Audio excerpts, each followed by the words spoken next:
Sur la Terre 3145, où les Spider-Man ont trouvé refuge, Peter est estomaqué de découvrir que l'araignée de ce monde n'est autre que son oncle Ben. Ce dernier lui explique qu'ayant accompagné son Peter à une exposition scientifique, il a été mordu à sa place par l'araignée radioactive. Son sens du devoir l'a poussé à devenir Spider-Man. Mais après le meurtre de sa femme et de son neveu par le bouffon vert, il a décidé de raccrocher ses toiles et d'accepter de se cacher dans le bunker proposé par Ezekiel. Malheureusement, durant son absence, le docteur Octopus a fait sauter la planète avec une bombe nucléaire de son invention, ce qui explique le triste état de la Terre 3145. Mais Peter n'a pas le temps de s'appesantir sur les états d'âme du vieil homme, car il doit déchiffrer les prophéties que Jessica Drew lui a fait parvenir.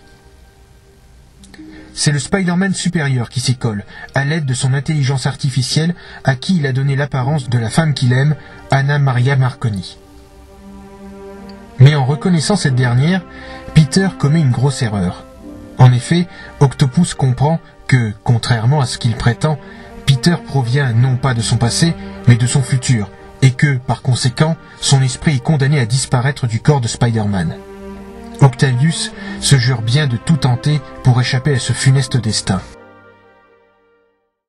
Pendant ce temps, sur la Terre 802, le monde où les héritiers créent et entreposent leurs clones, Kane, Ben Reilly et Black Widow ont repéré le lieu de production, le Baxter Building. Ils parviennent à atteindre la pièce où sont stockés les clones des héritiers. Malheureusement, il y a des milliers de clones dans le bâtiment, et les araignées n'ont aucun moyen à leur disposition pour les détruire tous. C'est alors qu'ils tombent sur Genix, bien décidé à les arrêter.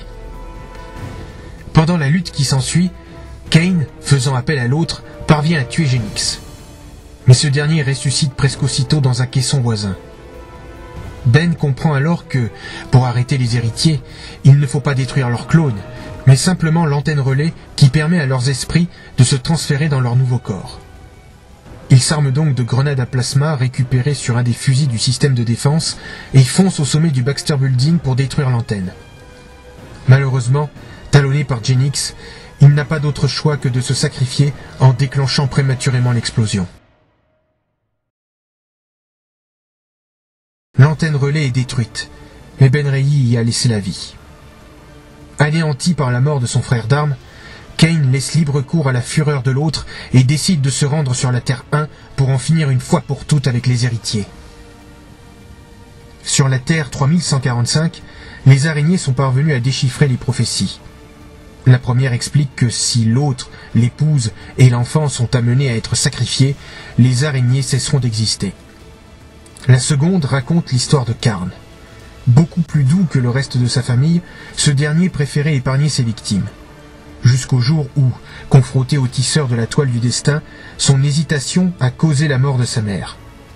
Depuis, traité en paria par son père, ses frères et sœurs, il s'est vu condamné à errer dans le multivers pour tuer et se nourrir de totems d'araignées jusqu'à ce que sa faute soit pardonnée.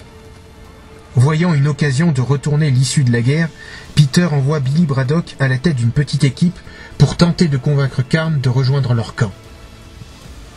À peine a-t-il pris cette décision que Black Widow le contacte pour l'avertir que Kane est parti, seul, affronter les héritiers sur la Terre 1.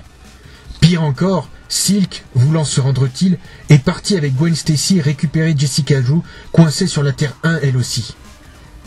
Comprenant que l'autre, l'épouse et l'enfant sont à la merci des héritiers, Peter contacte tous les Spider-Man pour qu'ils convergent d'urgence vers la Terre 1.